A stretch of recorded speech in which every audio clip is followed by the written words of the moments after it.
Hello and welcome to SK Shots. మొదటి 2 test మ్యాచ్లకి ఇంగ్లాండ్తో విరాట్ కోహ్లీ అవైలబుల్లో లేడు. టీం ఖరారు చేసిన తర్వాత ఇవాళ బీసీసీఐ ఇంకొక నోటిఫికేషన్ అనేది విడుదల చేసింది. విరాట్ కోహ్లీ ఒక పర్సనల్ రీజన్స్ కారణంగా బ్రేక్ అడిగాడు, ఆ బ్రేక్ ఇవ్వడం జరిగింది అని చెప్పేసి మాట్లాడారు. సో దీనివల్ల కూర్పులో తేడాలు ఏం రాబోతున్నాయి అండ్ కొంచెం ఇంగ్లాండ్ లయన్స్లో బాగా ఆడిన కేఎస్ భరత్ కీపర్గా మరొక అవకాశం వస్తుందా లేకపోతే ఎలా చూడాలి దీన్ని అని చెప్పేసి కొన్ని ఆస్పెక్ట్స్ వాటి గురించి మాట్లాడుకుందాం. So let's get started.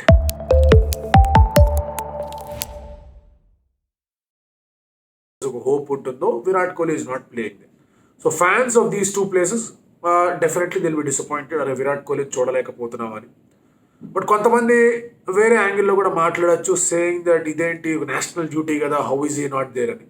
So ఒక సింపుల్ సింపుల్ పాయింట్ మీరు అర్థం చేసుకోవాల్సింది ఏంటి అంటే కనుక, కుటుంబానికి సంబంధించిన విషయాల్లో తన ప్రెజెన్స్ ఉండాలని ఒక ఆటగాడు డిసైడ్ అయ్యాడు అంటే కనుక మ్యాచ్లు ఆడకుండా డిసైడ్ అయ్యాడంటే ఎందుకు ఎటువంటి తప్పు లేదు.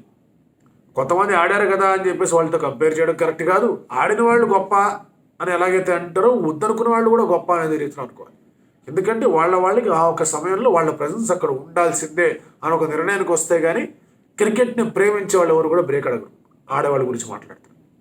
So now let us see what happens. ఇప్పుడు తను లేడు టీంలో. సో ఖచ్చితంగా ఒక్కొక్క బ్యాటర్ అవసరం.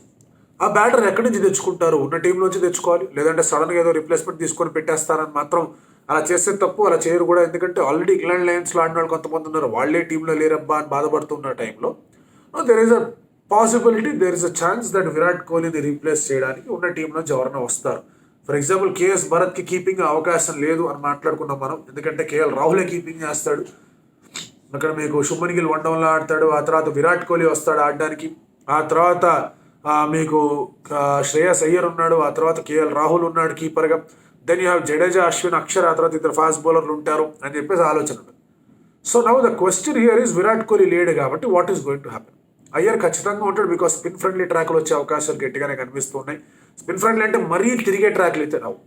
అలా ఇచ్చారు అంటే కనుక మళ్ళీ తలబాదుకునే ఒక అంశమే కనిపిస్తుంది. India is playing 10 test matches. India ఇంగ్లాండ్తో 5 ఆడుతున్నారు, ఆ తర్వాత 2 న్యూజిలాండ్తో, 3 శ్రీలంకతో ఆడతారు. ఈ 10 టెస్ట్ మ్యాచ్లో మీరు డస్ట్ ట్రాక్స్ ఇచ్చినా పర్లేదు, కానీ దుర్రని తిరిగే ట్రాక్లు ఇచ్చారంటే ఎవరికి మంచిది కాదు. India needs to make most of it. But ఎప్పుడైతే ఓవర్ స్పిన్నర్ ఫ్రెండ్లీ ట్రాక్లు ఇచ్చారో అప్పుడప్పుడు ఇండియా ఓడిపోతూ వచ్చింది. మన ఇందోర్లో జరిగిన మ్యాచ్ ఒక ఉదాహరణ.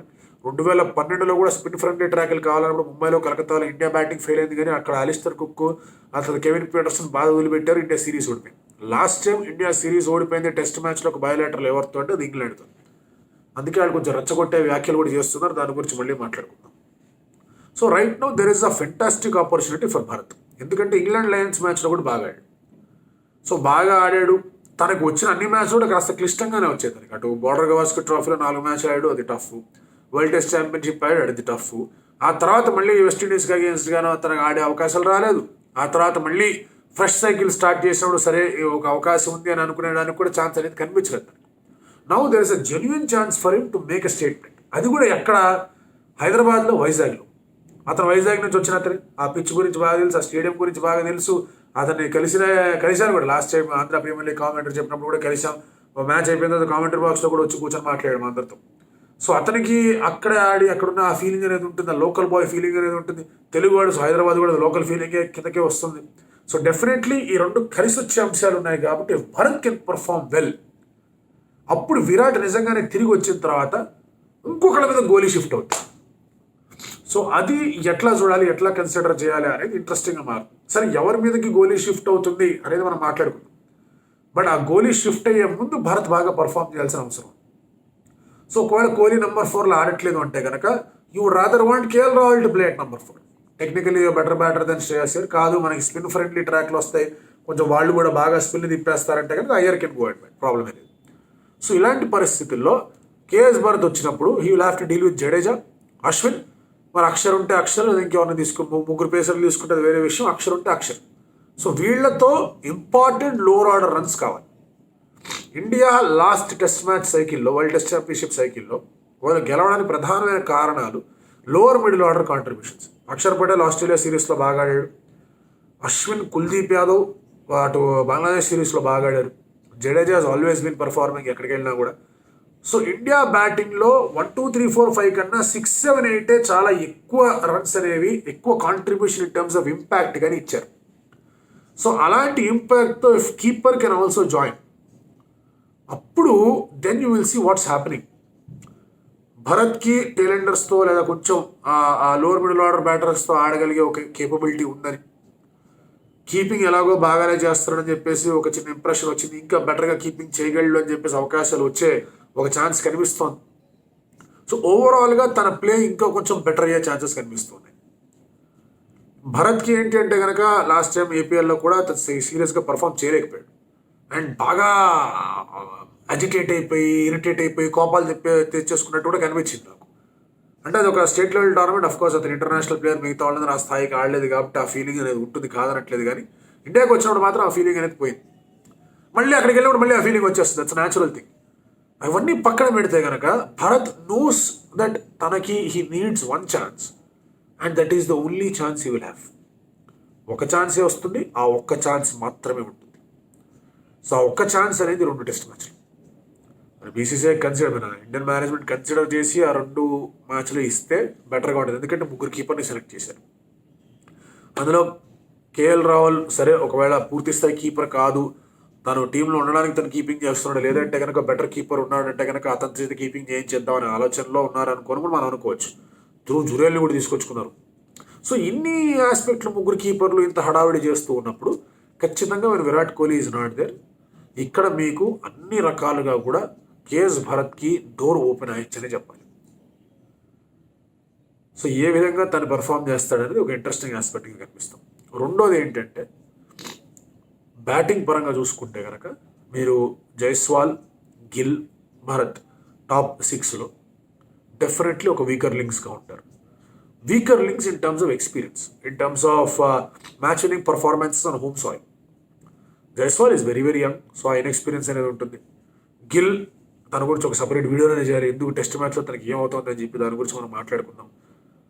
ఇప్పుడు భరత్, అయ్యర్ గురించి అంత మాట్లాడలేము, ఎందుకంటే Iyer on sub continental tracks on spin friendly conditions is a terrific batter. So ball అంతగా రైజ్ అవ్వదు, కొంచెం పేస్ తక్కువ వచ్చింది, అంత బౌన్సర్లు వేస్తే పుల్ షాట్లు బాగా వదిలిపెడతాడు. అండ్ ఫుట్ మూవ్మెంట్ కూడా చాలా డిసైసివ్గా ఉంటుంది. అండ్ అక్కడ ఇంగ్లాండ్లో పేస్ బౌలర్స్ ఉన్నా కూడా వాళ్ళు కూడా అలిసిపోతారు if there is not much purchase from the pitch. Reverse అవుద్ది, రివర్స్ అయినప్పుడు మాత్రం డెఫినెట్గా వచ్చే అవకాశాలు ఉంటాయి. అఫ్కోర్స్ హైదరాబాద్ పిచ్ కొంచెం బౌన్స్కి వాటికి కొంచెం కండ్యూసివ్గా ఉండే అవకాశాలు ఉన్నాయి కాబట్టి అక్కడ ఏమైనా సీమ్ మూవ్మెంట్ లభిస్తుందని ప్రయత్నం చేస్తారు. సో ఇలాంటి తరుణంలో ఈ 3 మీద ఫోకస్ చాలా గట్టిగా కనిపిస్తుంది. ఈ 3 బ్యాటింగ్ వచ్చినప్పుడు వాళ్ళు కాస్త ఎక్కువగానే స్లెడ్జ్ చేస్తారనే ఫీలింగ్ కూడా నాకు చాలా గట్టిగా కనిపిస్తుంది. ఎందుకంటే ఆల్రెడీ స్టేట్మెంట్లు ఇస్తున్నారు, ఆల్రెడీ విరాట్ని అలా మాట్లాడండి, వీళ్ళని ఇలా మాట్లాడండి, అతన్ని అలా చేయండి అని చెప్పేసి మాటలు వస్తూ ఉన్నాయి. బ్యాస్ బాల్, ఆ బాల్, ఈ బాల్ అంటూ మాట్లాడేస్తూ ఉన్నారు. So they already started their mind games. వాళ్ళకి ఎలాగైనా సరే ఇండియాలో సిరీస్ గెలవాలని ఉంది వాళ్ళకి, అండ్ వాళ్ళకి తెలుసు it is not going to be that easy. వాళ్ళు బ్యాస్ బాల్ గీస్ బాల్ అంటారు కానీ అశ్విని జడేజా కరెక్ట్ లెంత్లో వేసారంటే డ్యాన్స్ చేస్తారు, ఆ విషయం వాళ్ళకి తెలుసు. సో వాళ్ళ బ్యాటర్స్ కన్నా మన బ్యాటర్స్ అండర్ పర్ఫామ్ చేయాలి అనేదే వాళ్ళ హోల్ టార్గెట్ అనేది ఉంటుంది. సో అండర్ పర్ఫామ్ కాకుండా ఉండాలి అంటే కనుక వీళ్ళు 3 బాగా ఆడాలి. వీళ్ళు 3 బాగా ఆడాలి అనేది మనం మాట్లాడుకుంటే ఇంపాక్ట్ స్ట్రాంగ్గా డెలివర్ చేయగలిగేది భరత్, ఎందుకంటే లోవర్ ఆర్డర్లో వస్తుంది. ఎప్పటికైనా కూడా ఒక అపోనెంట్ టీంకి లోవర్ ఆర్డర్ కొట్టే రన్సే బాగా గట్టిగా గాయానికి గురి చేస్తాయి.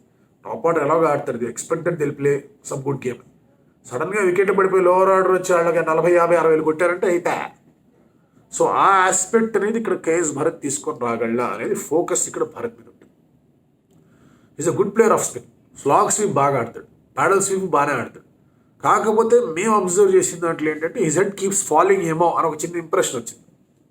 సో దానివల్ల ఏమవుతుందంటే square of the wicket shot వస్తూ ఉంటుంది. సో ఫుల్లర్ లెంత్ బాల్ వచ్చినా కూడా కొంచెం ఆఫ్ ద సీమ్ మూమెంట్ వచ్చినా కూడా, లేకపోతే కనుక రాంగ్ వన్స్ వచ్చినా కూడా ఆ బ్యాట్ ఇలా క్రాస్గా వస్తుంది కాబట్టి దొరికిపోతాడు. స్టాప్ అండ్ గో బాల్ వచ్చినట్టు దొరికిపోతాడు. అవుట్ అయిన సందర్భాలు కూడా అలాగే ఉన్నాయి. But at the same time కొట్టినప్పుడు మాత్రం సాలిడ్ హిట్లు ఉంటాయి. ఆ కొట్టినప్పుడు సాలిడ్ హిట్లు ఏవైతే ఉన్నాయో అవి మంచి స్ట్రైక్ రేట్తో కూడా ఆడగలుగుతాడు. You can play red ball with very good strike rate. అది ఖచ్చితంగా అబ్జర్వ్ చేసుకోవాల్సిన అంశం. ఎందుకు అంటే కనుక మొహమ్మద్ కైఫ్ ఎప్పుడైతే ఆంధ్రాకి తను ఆడాడో భరత్ని చూసి ఇంత బాగా ఆడుతున్నాడు తనని చెప్పేసి తను పిక్ చేసుకొని తన గురించి చాలా చాలా చెప్పాడు. అక్కడ భరత్ చాలా గట్టి స్కోర్ చేశాడు. అమోల్ మజుందార్ ఉన్నప్పుడు కూడా తను కూడా చెప్పాడు, ఏ బందా బహుత్ అచ్చా ఖేలేగా, ఆ బహుత్ అచ్చా ఖేల్నే కా టైం అభి ఆయా హై. సో చూద్దాం ఎలా ఉంటుంది, ఎట్లా భరత్కి అవకాశం వస్తుంది, ఎట్లా రియాక్ట్ అవుతారు చూద్దాం. ఇంకా 3-4 రోజులు ఉన్నాయి కాబట్టి. అండ్ గిల్ చుట్టూ కూడా ఒక డౌట్ అనేది మెల్లగా వస్తుంది. నాట్ ఇన్ టర్మ్స్ ఆఫ్ తన పొజిషన్ గురించి, బట్ తన ఆట గురించి ఏంటి ఎలా జరుగుతుంది దాని గురించి కూడా నెక్స్ట్ వీడియోలో మనం మాట్లాడుకుందాం. బిఫోర్ ఐ గో, ఇవాళ ఒక మహత్తరమైన రోజు. అండ్ భారత సంస్కృతికి సంబంధించి, భారత అస్తిత్వానికి సంబంధించి, భారత ప్రతీకకి సంబంధించి ఇవాల్టి రోజు ఏదైతే ఉందో ఖచ్చితంగా ఒక అద్భుతమైన ఘట్టానికి తెరదీస్తుందని చెప్పుకోవడంలో ఎటువంటి సందేహం లేదు. ఇవాళ జరిగిన రామ్లలా ప్రాణ ప్రతిష్ఠ ఏదైతే ఉందో, ఇందాక నేను అన్నట్టుగానే మన దేశ సంస్కృతికి కానివ్వండి, దేశ అస్తిత్వానికి కానివ్వండి, ఆ తర్వాత దేశంలో ఉన్న విధి విధానాలకు కానివ్వండి, అదొక చిహ్నం, అదొక ప్రతీక. తెలియని వాళ్ళు, ఇన్కంప్లీట్ నాలెడ్జ్ ఉన్న వాళ్ళు డిఫరెంట్గా ఆర్గ్యూ చేయొచ్చు, వాళ్ళతో ఆర్గ్యూ బ్యాక్ చేయాల్సిన అవసరం ఎవరికీ లేదు. But what has happen today is a fantastic thing for the entire country గురించి మాట్లాడుతున్నా, దేశవాసుల గురించి మాట్లాడుతున్నా. సో అందరికీ కూడా ఇవాళ జరిగిన రామ్లలా ప్రాణ ప్రతిష్ఠ క్రతువ శుభాభినందనలు తెలియజేసుకుంటూ, జై శ్రీరామ్.